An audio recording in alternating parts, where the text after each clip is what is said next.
Right, welcome everybody to another episode of Chris and Dave's Reality Cast. I am one of your hosts, Chris Phelps, and my co-host and very good friend is Mr. Dave Horrocks. Hey there, Chris, and hello to our listeners out there. You're listening to Chris and Dave's Reality Cast, the 53rd most popular TV reviews podcast on the iTunes chart in Australia, Chris. So,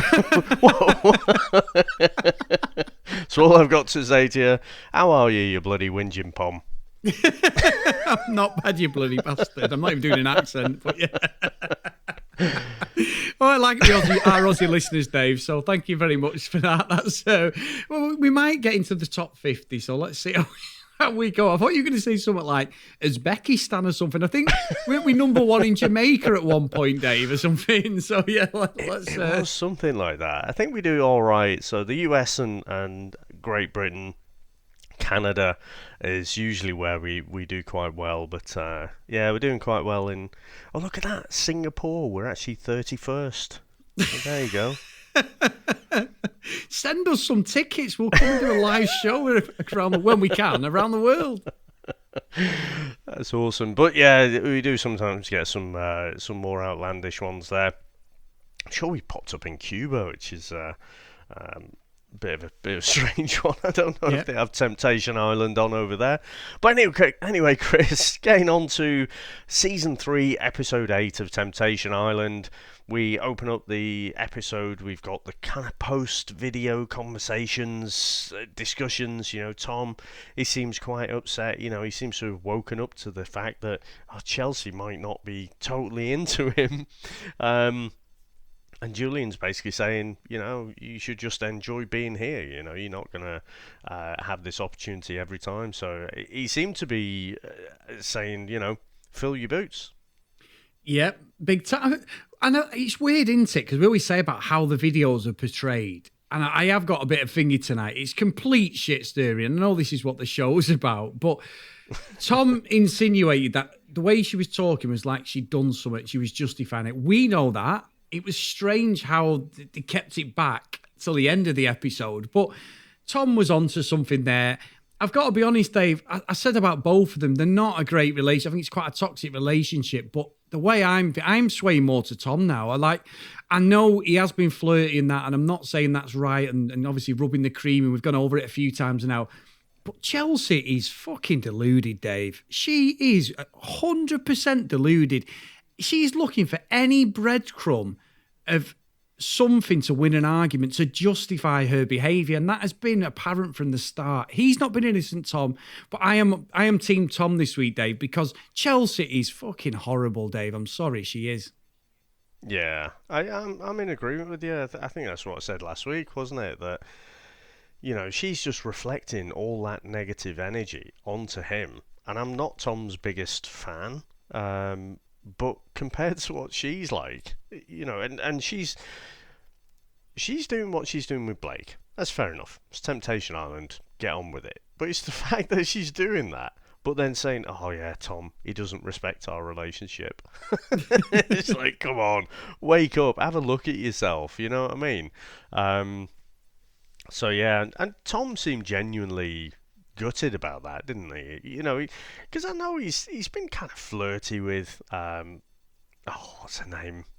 Sophia.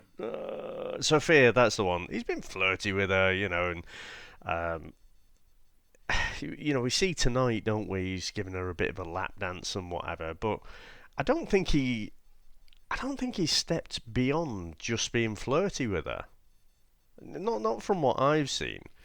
Whereas, like I say, Chelsea's stepped quite a bit further. Even before kissing Blake, you know, she's got just closer to him. You can tell that she has. So yeah, just again, Chris, it's like we always say with these things. What is, you know, what I'll demonise you for, I'll excuse myself for. Yeah. So, you know, she's just a massive hypocrite, isn't she? But yeah, you know, I'd tell you what did take me back a bit. The lads seemed a bit surprised Erica didn't send a video, and it's like, really? Yeah. You can see what Kendall's up to. You really surprised that she didn't send a video at all? You know what though, Dave? This, you know, we talked about this last week, and I know we got called out slightly for sort of favouring the girls over the lads on social media. And that's fine. That's why we talk about it. We debate these things. Are we right? Are they, are you guys right? It doesn't matter. It's our opinion on each person. But Kendall still seems confident that he can win Erica back. But she's seen him cheat on her once with Alexis, then cheat on her in a threesome. But yet, like you say, they're all shocked by that. And it's like, what? There's something not right and something missing. And I know, look, that article we got last week, we got sent on Facebook, was basically that they weren't even a real couple, which would exonerate Kendall from what he's done, because if they're not together, then he's doing nothing wrong. However, the narrative we're being told on the show, whether it's obviously it's got to be producer-led, they may be lying to the actual producers and the directors of the show, is they're together. We've seen Erica getting upset. We've seen her, crying and saying like she has nothing for him. Where do you draw the line, Dave? If we see it just as what we see on the screen, then Kendall's the bad guy in this whole situation. And I know Erica's exploring something with that other guy, but that's how I see it and how I call it. But if they're not together, then Kendall does get off scot-free for me then, and it's all been sort of a ruse just to get him on the show, then fair enough. But at the moment, we don't know whether that's true. So I've got to go off what we see on the screen. Yeah, and I don't think it's a good look either way, is it? No. They're either fooling us all, that they're not a real couple and just having a great time and a lovely holiday, or that is something like what they are. Yeah. So, I don't know. I don't think we favour the blokes at all, to be honest. I think we call out each couple, and I think it's about 50-50, to be honest. In Chelsea and Tom, I think Chelsea is the bigger problem in that relationship. With Erin and Corey, I think Erin is the bigger problem, and I think she recognises it. If it was up to Corey, they wouldn't even be there. Julian and Kristen, well, we know, we'll talk, I'm sure, a bit about Julian's indiscretions, and that's kind of what's been holding Kristen back. But since he's been to the island, I don't think he's done anything wrong. Yeah. But, the and the reason, honestly, we love this show, Chris, it's because of characters like Kendall. It's not to say what he's doing is brilliant, but it's what makes this show as well, isn't it? So, yeah. But I tell you what, I found interesting, quite early on at the start, you get this three-way conversation with Kendall, Alexis, and Nicole. I can see Alexis getting a bit more just irritated with Nicole hanging round, and wanting to make it this throuple, and Alexis is like not, and being confused, and I think she's into Kendall, and Kendall's like, well, kind of like, if a threesome's on the on the table, like let's get on with it. So what do you reckon of those three? Yeah, I think Alexis may have been playing a slight bit of a game, that she is this more outgoing person than what she is, because there's a proper jealous side to her actions in this, Dave. There is. I'm not saying that, she likes Kendall. She gets with Kendall. She knows Kendall's got a girlfriend. One of the girls calls Kendall out for the same thing, doesn't she, later on? She actually says that. Like, you're sort of playing Alexis, but you're supposed to have a girlfriend on this island. And Nicole... I think that was Tula, wasn't it? Brilliant what she said. And Alexis actually walked off. Yeah, and Tula was brilliant what she said. She was absolutely on the money. And Dave, they've not given her enough airtime. She seems like a really cool person. I'm not certain whether there's any connection with any of the guys, because she was speaking to Kendall, but she proper spoke her mind on it. And I was like, you know what? Good on you, because I don't believe Alexis is being completely truthful. I think she's bullshitting, and she knows exactly what she's done. And I think Kendall's fell for it slightly. But the Nicole thing is just strange. She obviously wants this threesome as such, but Alexis is like, hang on, that's it, I'm out. And then she says, don't she, I want the relationship, I want this. That's fine, but you've created a massive problem for yourself within this island. I don't think Alexis is going to get the answers and the things that she wants, Dave. Yeah, I mean, she's basically tapped up a bloke who's paired up with a girlfriend on a different part of the island, and now she's got to that stage, got past that kind of initial physical attraction stage, and she's like, well, I just want the boyfriend now, and I want him to be completely devoted and monogamous to me. And it's like, well, I think you bet on the wrong horse there, love. just a little bit. That's what you know. But, you know, Go on. I said about Nicole straight away. There were red flags for me when she was bawling her eyes out because Corey chose someone else for a second date, and she was going, "Oh, I love falling in love," and she's almost doing the same here, where she's like, "Oh, maybe I like Alexis, and maybe I like you." It's like, oh fucking hell, Chris! These people do my head in. They want all the fish in the sea, don't they? You know? Don't you think, though, Dave? And we call this out loads of times, but it's the sheer hypocrisy of everybody in this villa. And in general on these reality shows, is it, I've said it before, but is it a testament to how we all live in real life? Because are we all the same where it's what's good for the goose isn't good for the gander? So it's all right for, say, me and you to get flirty with a girl, but as soon as our girls get with a guy and gets flirty, you're like, oh, vice versa. And that's all you ever see on these shows, don't you? Most of the couples, and they've showed little bits of videos, and there's only Julian and Kristen, which I can genuinely say there's not been really anything other than tonight was proper shit stirring video. All the others have, one way or the other, one of the partners has been offended by the other one being flirty, but forgotten what they've been doing as well. And that's where, I don't know whether that's an immaturity thing or what. It's great TV. It's like you said, Kendall is absolute reality TV royalty for this, because if he hadn't have done what he's done, as much as it's infidelity, this show would be fucking rubbish, Dave, to be honest. So it's give it that drama that as a reality TV fan, I want, because you get so invested in these people that you're like, oh my God, that's disgusting. And then a week later, you're like, who? Kendall, who? You know, and the show's finished, everyone forgets who these people are. But I don't know when I watch it. I just sit there going, you guys just don't have a mirror, and you don't look at yourself and go, I might be at fault here as well. It's very bizarre.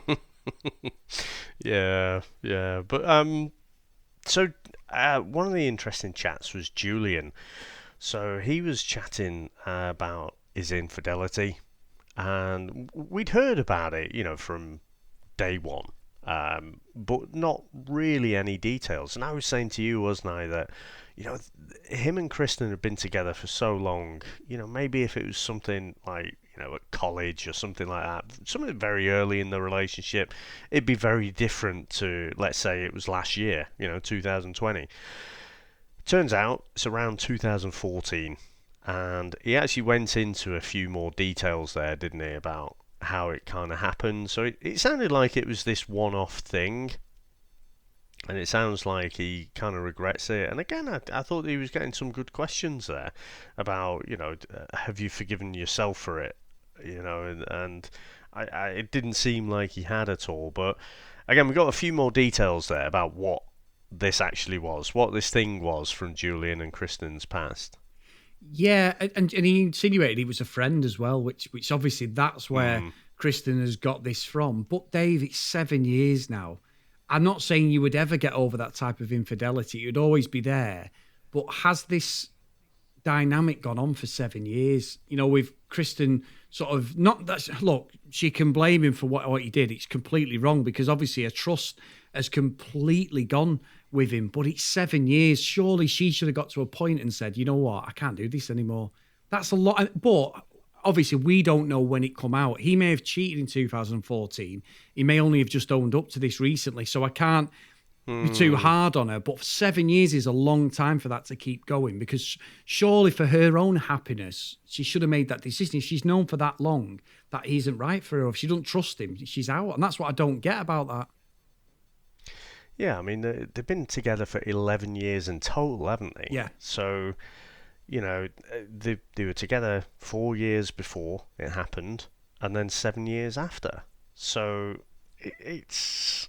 I don't know.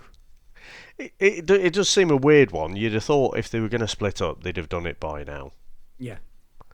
But I think they obviously have such strong feelings for each other. But this has just been a kind of anchor that's been dragging them back.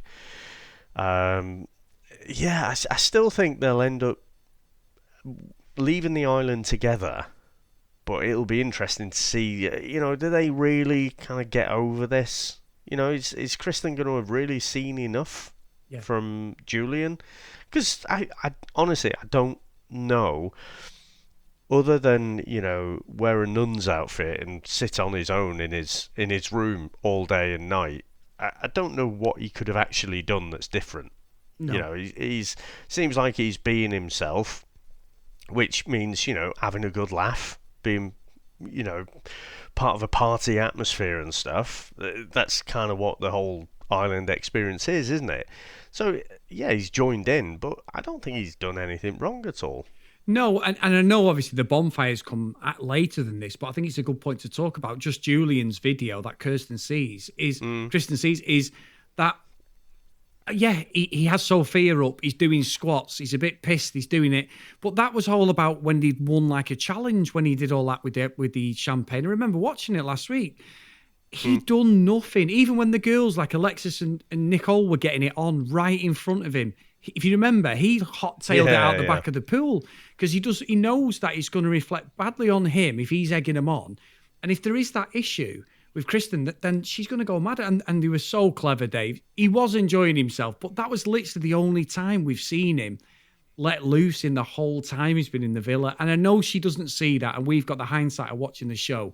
Fucking clever editing from the producers, because then Mark Wahlberg's going, what do you think about that? And I'm like, well, she's not fucking very happy, Mark. You know exactly how she feels. So it's clever editing that, I think, for Julian.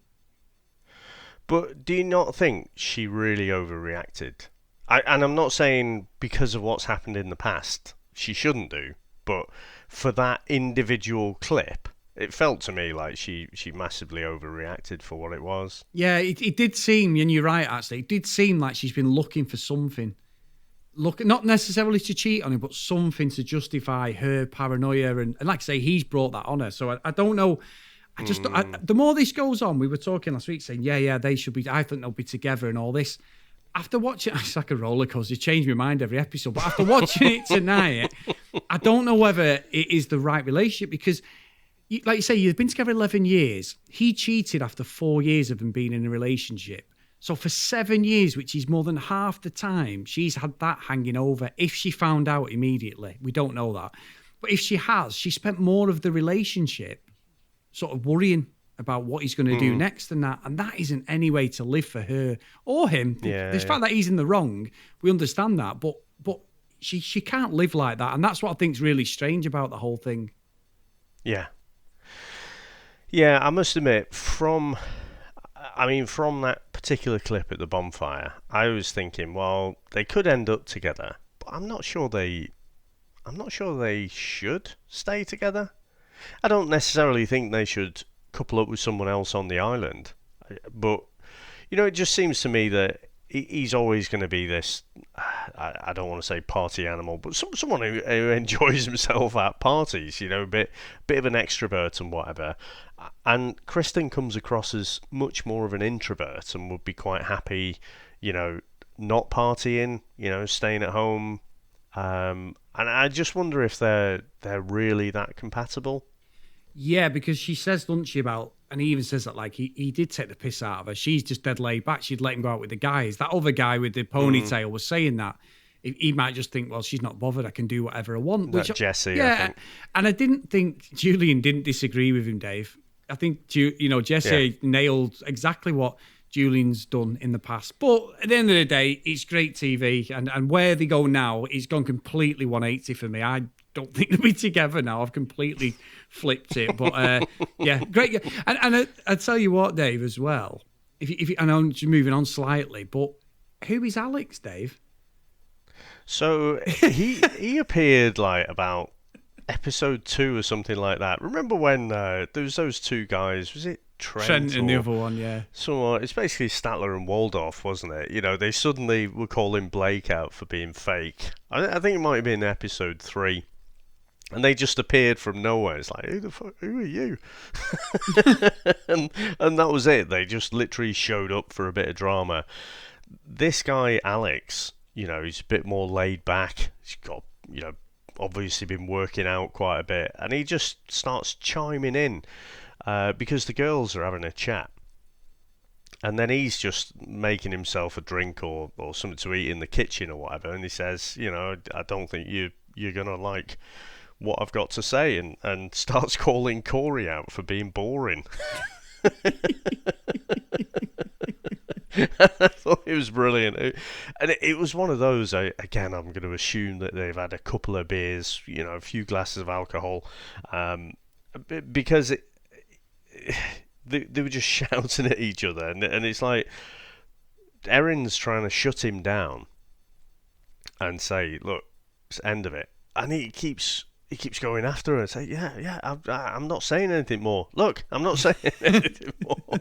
I tell you what, it reminds me, Chris, years ago, I was in a nightclub, right, with a mate, and we were just chatting, having a beer, just chilling out, but, it was 11, 12 o'clock or something, so we'd had a couple of things to drink, and my mate, I love him to bits, but he's a bit of a fucking dick sometimes, and his name's Dave as well, and we were just there, and the bouncers chucked this bloke out for being a bit of a dick, right?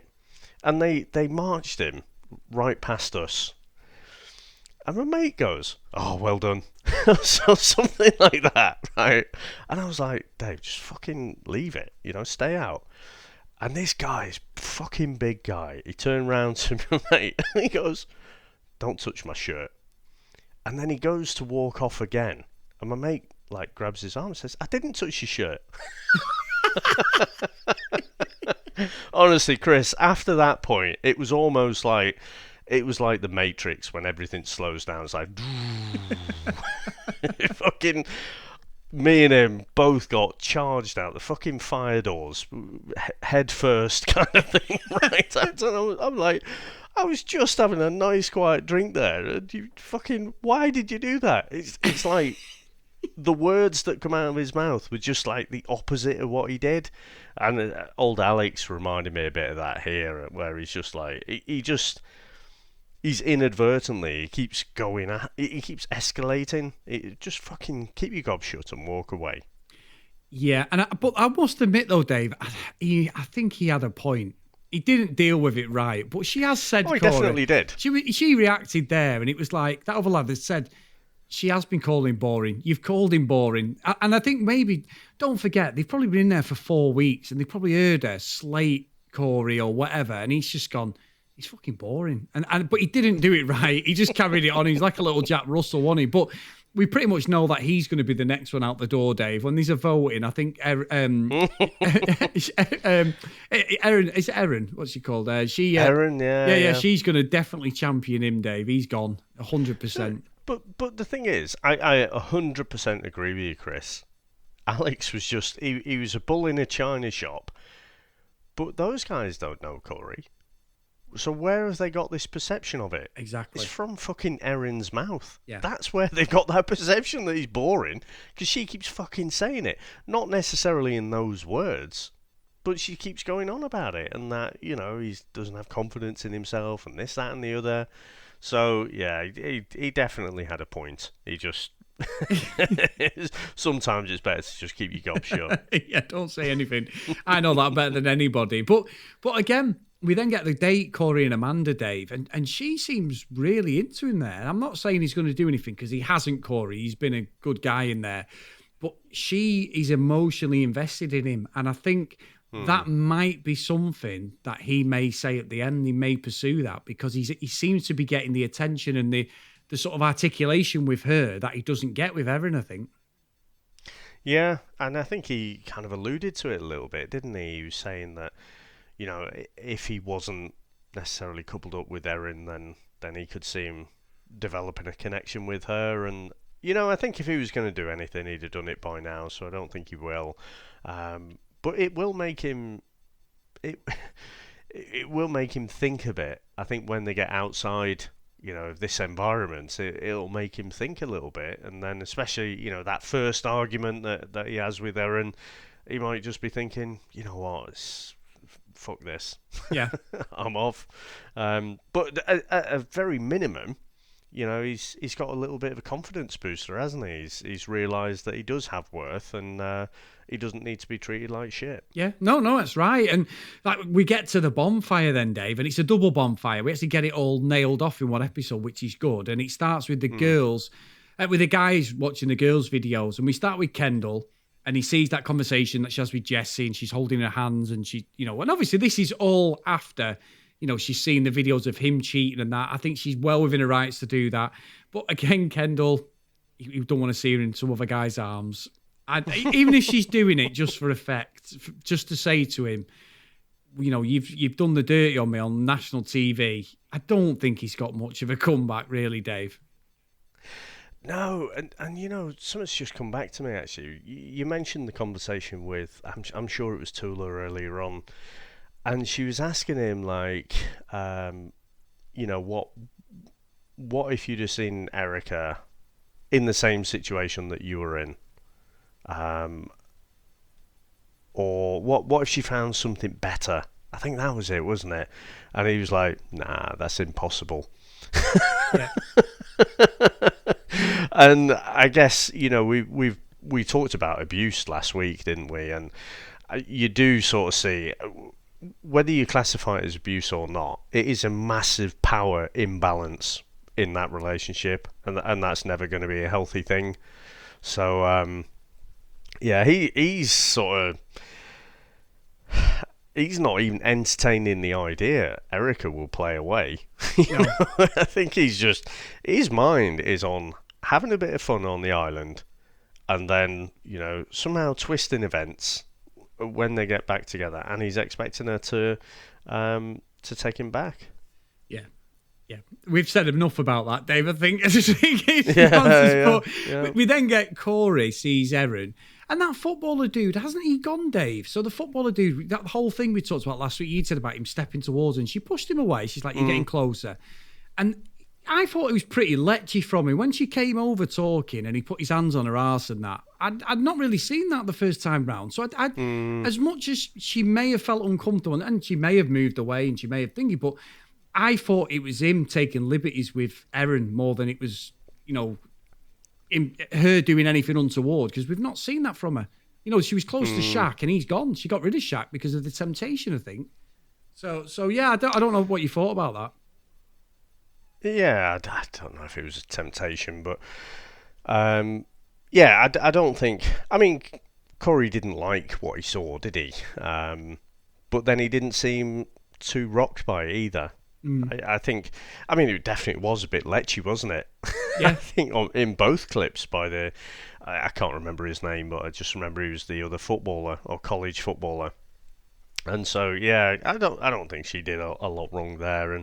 And Corey seemed that now, he's kind of comfortable enough to deal with that.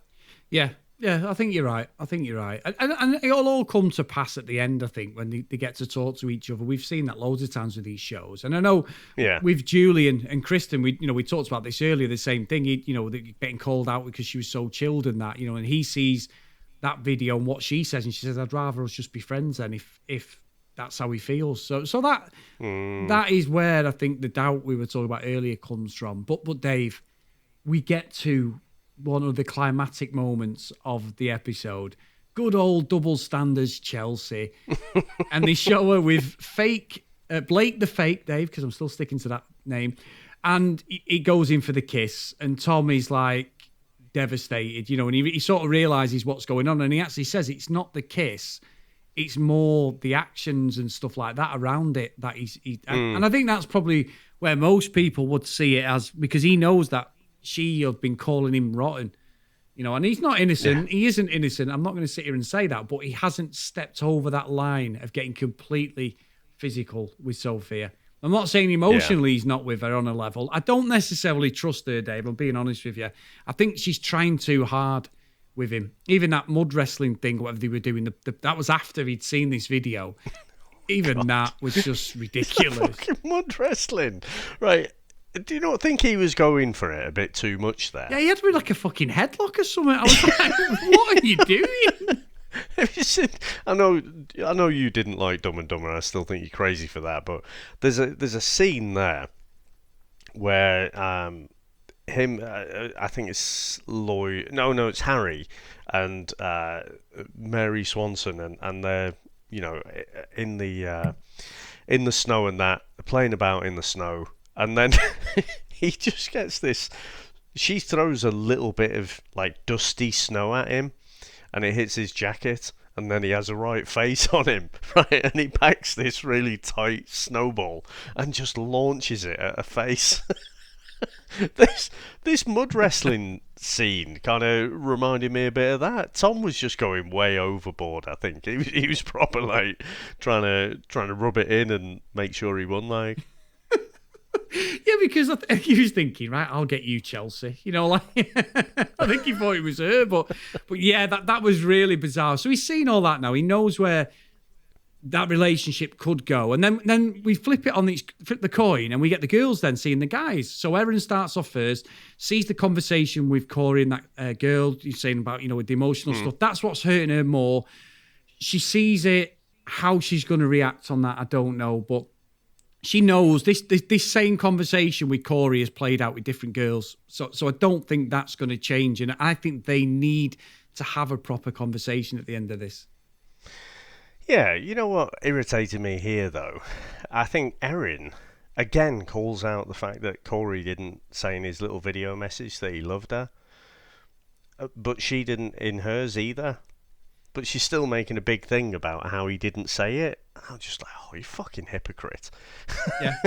She's saying the words that she realises she hasn't been treating him well, and she's been bringing some of that negative baggage from previous relationships into this one.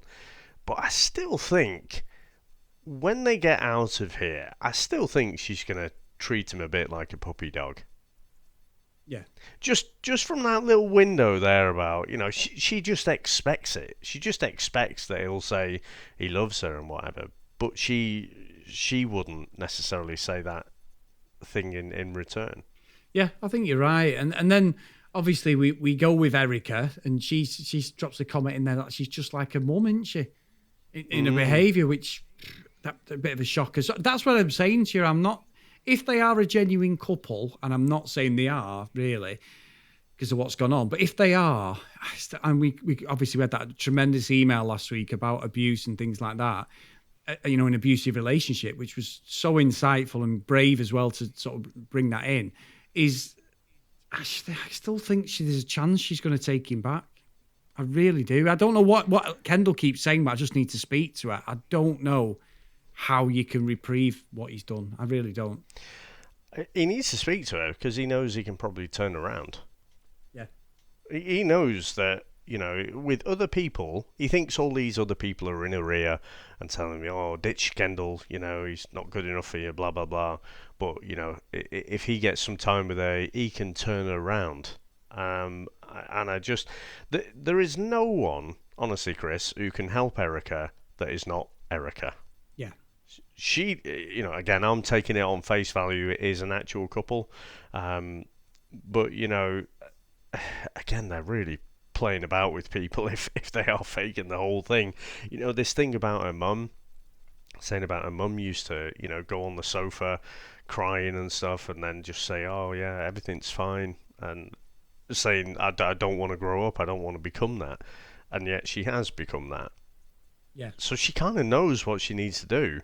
It's just going to be, I'm not saying it's easy, but, she's got to be the one who says, I deserve a bit more than this.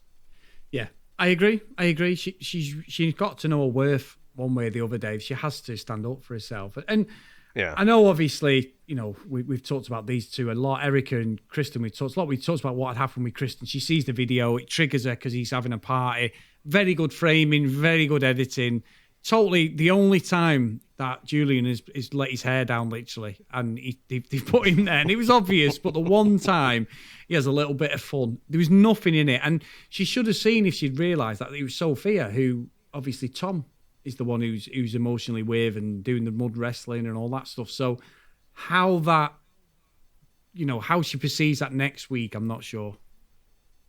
Yeah, I don't know. Like I say, I think they'll stay together. I just think I'm undecided whether they should do. I just, some of the things from this episode just make me think, maybe they are just a bit comfortable. Maybe they shouldn't necessarily be together, and as difficult as that would be to separate, if he's always going to be into the party. He's always going to be into the into the nightlife and whatever. She's absolutely not part of that. Chris, what's it going to be like if they have kids? Yeah, exactly. You know what it's like. You can't go out partying and stuff, and life gets a lot harder, doesn't it? Yeah. So, and I think it is really interesting the fact that they've spent longer together with this infidelity shadow, being over their relationship than they were before that. It just, I don't know. I don't hold out much hope for the long term for them two now. No. And yet, last week, I was probably like yourself. I was probably like, yeah, they'll walk away and they'll probably, be better off from the experience. Yeah. No, I'm with you. And then finally, Chelsea sees Tom doing that lap. I've got to say, the lap dance was cringy as fuck, Dave. I've got to say, I'm not the best at moving my hips, but I was like, wow, this is just proper cringe, and she was loving it, wasn't she, Sophia, throwing the old imaginary dollar bills at him and that.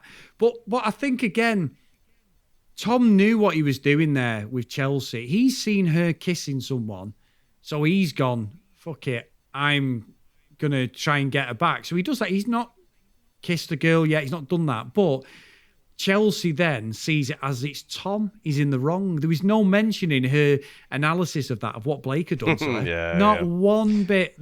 And what I don't understand is the girls, just like the guys should have done with Kendall, the girls are not real friends because they've not held her to task. I know Julian said and rolled his eyes a little bit with Corey when the whole Kendall situation happened with Alexis originally. They were in the van together, weren't they, coming back?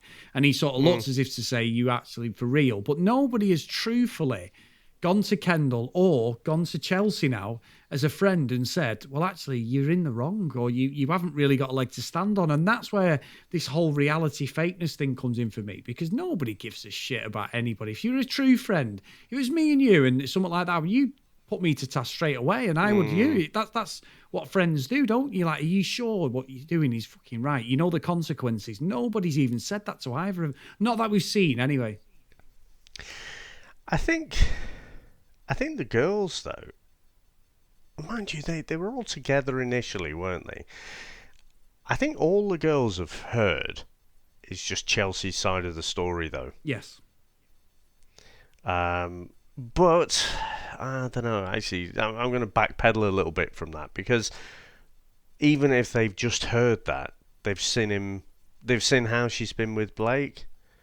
But I guess because it's so difficult, isn't it? Because these girls don't know Tom. They've got a picture of him. They think they know who he is because of Chelsea's description.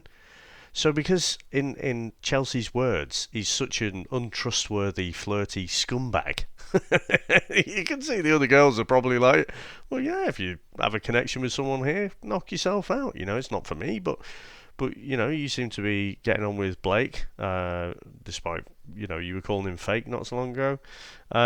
It was episode 4, by the way, Chris. I was just looking it up. Yeah. So, just go for it. So, yeah, no one has had a word with Chelsea, but I think part of that is because they've built up this perception about what Tom is. That's not the same Tom that we see, So, yeah, all a bunch of fucking hypocrites, Chris. Every one of them, Dave. So, Dave, we're getting towards the end of this series now. I think we've only got a couple left, haven't we? And let me think. That was the tables have turned. We've got 9, 10, 11, 12. So we've got 4 left. Oh, so there's definitely time for a punch up and someone else to cheat on someone. Oh, that's good. Do you not think, though, apart from Kendall, it's all just a little bit tame, isn't it, this year? Yeah, I said that to you. If Kendall wasn't doing his thing, we wouldn't have the Temptation Island we know from the previous. I'm not saying every episode was dynamite in the previous seasons, but there seemed to be more than one relationship was at risk, one way or the other. There was a few like that, whereas this series, it's literally only really been them two. Yeah. Now, all the other 3 couples seem fairly, I wouldn't say rock steady, but at least, they're probably not going to stray. Well, I say that. Chelsea, definitely, but, again, they'd already they'd only been together for a year, hadn't they? And it was that is the one couple, Chris, I will say that I'm just very sceptical about. You know, how much of a couple they were. Given how kind of, snarky they were with each other, to be like that after a year, the fact they're in LA, aspiring actors, it just doesn't ring true to me. No, it doesn't. It doesn't. I agree, Dave. I agree. So, Dave, we've had an email from our wonderful patron, Lauren. Now, obviously, me and Lauren are frenemies at the best of times. So, but he's, I've been bigging Lauren up the last few weeks because she has been buying us a coffee each episode as our Patreon. If you do want to support us, guys, by the way, patreon.com/CD realitycast. And before I read it, Dave, big thanks to Lauren as always. Our executive producers, we've got Lulu Green, and we've also got the wonderful Kent Gustafsson as well. So thank you guys for supporting us. But, however, Lauren thought, you know what? I'm going to send an email into young Chris. So, Dave, I'm going to read this one out. It's usually you reading this out when Lauren sends it and pissing yourself, but I'm going to read this one. And it's entitled Foiled. Well, Chris, it seems the mind control drugs I've been slipping into your Patreon coffees haven't had this desired effect. Or maybe they don't work when mixed with massive exposure to Real Housewives of Kardashian married to medicine carcinogenic radiation. Either way, damn it, I will have to concede. I've lost this week's battle for your soul, but not the war, Christopher, not the war. Keep calling me Christopher and you're definitely going to be we're going to be at war. I think that's deliberate. Yeah, I know it is. I know exactly why. She's triggering me, Dave. She's triggering me.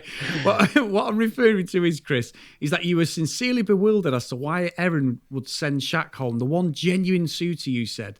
In this sea of single male douchebaggery, Chris, I beg of you, please go back to Stanning Chasen as your ideal humanoid. All right. Chasen was a legend with his Chasen. Sorry, with his whole Val Kilmer look, Dave. I'll take his San Diego dying of first bro smuggery over toxic Shaq any day.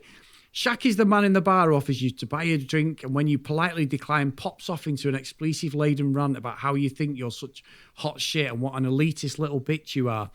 On Temptation Island, he barnacled himself onto Erin and tried to strangle her with slimy attention, despite her repeatedly telling him she had no romantic interest.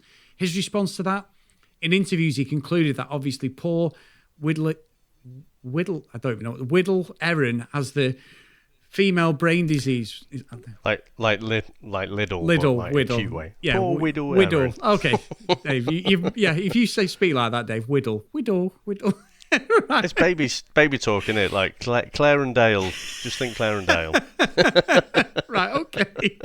Oh, I've got some news actually. Right, I saw something. Right, get through this, but I'll tell you after. Let me just get through this slating off Lauren, Dave, and then when I'm picking myself up off the floor, you can tell. So Erin has that female brain disease where it's not she isn't into him, it's that she doesn't know she wants him yet, and the solution is ooze all around her more until she inevitably gives in to me. Let's also not forget that this is the man who started the season with the also genuine comment that his goal on the show was to fertilise one of these women. Erin had to literally evict Shaq from the island to get him to respect a boundary. And your reaction? Well, he isn't throwing champagne in the air or starting fights and appears moderately cordial, so I don't know why she didn't keep him around and give him a chance. Chris, is there a tequila level Patreon? I hate alcohol master mind control drugs better. I think I need to up the dosage. The wonderful Joan of Arc battling Christian soul. So thank you, Lauren. Another amazing email. Stop putting words in that. I don't know what they mean as well. But amazing. So Dave, I'm just going to pick myself up off the floor. What news have you got for us? So that's brilliant. And I did wonder as well, Shaq, because I think it was episode 2 or it was the second dates, wasn't it? Both Erin and Chelsea chose different people, and that's where Shaquille and Blake started to get the ump then, didn't they? And like Shaquille ended up in an argument with Erica, and I just wonder, he's just like a fake nice guy, he's trying to act all nice but then turns very quickly. Chris, the news I saw this morning, very briefly on Instagram. Matt from the last season 25 of The Bachelor has been spotted with Rachel Kirkconnell. Ah.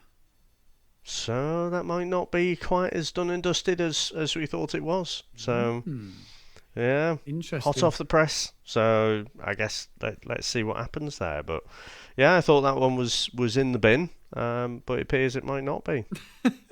Wow. Yeah. There you go. Breaking news, Chris. You can get on with your life again now. No, Dave. Why didn't you say that so I didn't have to read Lauren's email out? I'm still smarting from that. But anyway, if you want to email us like Lauren has, and it was a great email to be fair, cdrealitycast@gmail.com. If you want to email us, I know if you don't want to email us, I've just said that. If you want to, she's got me all flustered now, Dave. If you want to follow us on social media at cdrealitycast, and like I say, patreon.com/cdrealitycast. Amazing, Dave. A great episode again. Awesome. And also check out our Facebook page. I don't think you mentioned that one, did you? So Nope. Chris and Dave's Reality TV Cast. If you head over there and join the group, getting on the discussion. Let me just check. I don't think we've had any new reviews. Nope. So no new reviews this week. So if you do, drop us an iTunes review. That'd be lovely. Chris, I think that's us for this week, isn't it? It is, my friend, and we'll see you all next time. Bye now.